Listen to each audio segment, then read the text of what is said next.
Tema 8. Ecuación de conservación de la energía y turbomáquinas. Parte 1. Repaso de magnitudes de remanso. Vimos que las magnitudes de remanso se obtienen decelerando el fluido de forma adiabática y reversible, estacionariamente y sin fuerzas másicas, desde una velocidad v hasta velocidad nula. De la definición se desprende que la entropía de remanso es igual a la entropía y que la entalpía de remanso es igual a la entalpía más v al cuadrado partido por 2. Para el caso de líquidos y empleando las relaciones termodinámicas de los líquidos, llegamos a la conclusión de que la densidad de remanso es igual a la densidad, la temperatura de remanso es igual a la temperatura, la energía interna de remanso es igual a la energía interna y la presión de remanso es igual a la presión más ρv al cuadrado partido por 2. Para el caso de gases, las definiciones de entropía de remanso y de entalpía de remanso continúan siendo válidas. Empleando las relaciones termodinámicas de gases, obtenemos el resto de magnitudes de remanso.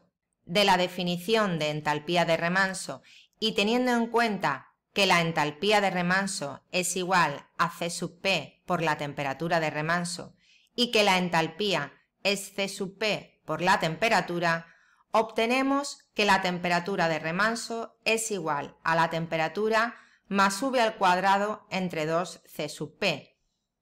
Como el proceso es isentrópico, se cumple que P entre ρ elevado a gamma es igual a una constante y por tanto igual a P sub 0 entre ρ sub 0 elevado a gamma.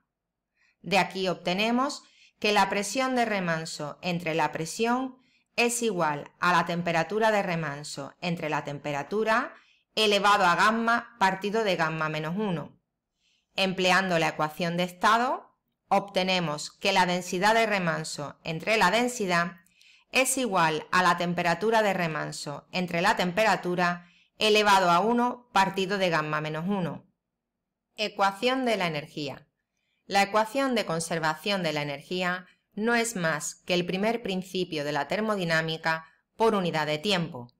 El primer principio de la termodinámica nos dice que el incremento de energía es igual al calor más el trabajo. Si dividimos entre un incremento de tiempo, nos quedará que el incremento de energía por unidad de tiempo será igual a la potencia de la fuerza más la potencia de los calores. Vamos a ver esta idea aplicada a un volumen fluido. El incremento de energía por unidad de tiempo de mi volumen fluido es la variación con respecto del tiempo de la integral extendida a mi volumen fluido de ρ por la energía interna más la energía cinética diferencial de omega. Esto ha de ser igual a la potencia de las fuerzas más la potencia de los calores. La potencia de las fuerzas de presión es la integral extendida a mi superficie fluida de menos P por N por V diferencial de sigma. La potencia de las fuerzas viscosas es la integral extendida a mi superficie fluida de N por tau prima por V diferencial de sigma. Y la potencia de las fuerzas másicas es la integral extendida a mi volumen fluido de ρ F sub m por V diferencial de omega. Faltan las potencias de los calores, es decir, integral extendida a mi volumen fluido del calor que entra por radiación más el calor que entra por reacción química por unidad de tiempo diferencial de omega, más el calor que entra por unidad de tiempo por conducción, integral extendida a mi superficie fluida menos vector flujo de calor por N diferencial de sigma. El calor por unidad de tiempo que entra por radiación y por reacción química tiene unidades de vatio partido de metro cúbico. Son positivos cuando entran en mi volumen de control y negativos cuando salen de mi volumen de control. El vector flujo de calor viene dado por la ley de Fourier, igual a menos K, gradiente de temperaturas, y tiene unidades de vatio partido de metro cuadrado. El signo menos se debe a que el vector flujo de calor va en el sentido contrario al gradiente de temperaturas. K es la conductividad térmica, que tiene unidades de vatio partido por metro y Kelvin. Esta es la ecuación de conservación de la energía en forma integral aplicada a un volumen fluido. Definimos el coeficiente de difusión térmica como el resultado de dividir la conductividad térmica entre ρC sub P.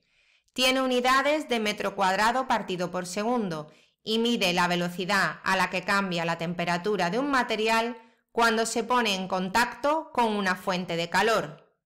El número adimensional de Prandtl es el resultado de dividir la viscosidad cinemática entre el coeficiente de difusión térmica, o lo que es lo mismo, viscosidad dinámica por C sub P entre conductividad térmica. Este número compara los transportes difusivos de cantidad de movimiento y de calor.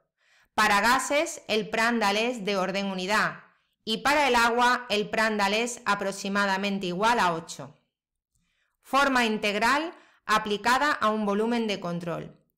Empleando el teorema del transporte de Reynolds, obtenemos que la variación con el tiempo de la energía total contenida en mi volumen de control más el transporte convectivo de energía total a través de las paredes que encierran a mi volumen de control es igual a la potencia de las fuerzas de presión más la potencia de las fuerzas viscosas más la potencia de las fuerzas másicas más el calor por unidad de tiempo que entra por radiación y por reacción química más el calor que entra por unidad de tiempo por conducción sobre mi volumen de control. Esta es la ecuación de conservación de la energía en forma integral aplicada a mi volumen de control.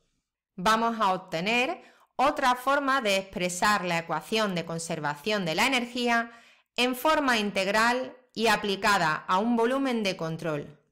Partiendo de la expresión 2, vamos a sumar y a restar la integral extendida a sigma sub c de P por N por V sub c diferencial de sigma. Y vamos a tener en cuenta que la entalpía es la energía interna más la presión entre la densidad. Obtendremos una expresión muy similar a la anterior con dos diferencias fundamentales. La primera es que en el transporte convectivo aparece entalpía de remanso, no energía total. Y la segunda es que en el término de las fuerzas de presión aparece la velocidad del volumen de control, no la velocidad del fluido. Esta expresión yo la llamo mixta y se utiliza muy a menudo para resolver problemas. Esta es otra forma de expresar la ecuación de conservación de la energía en forma integral aplicada a un volumen de control.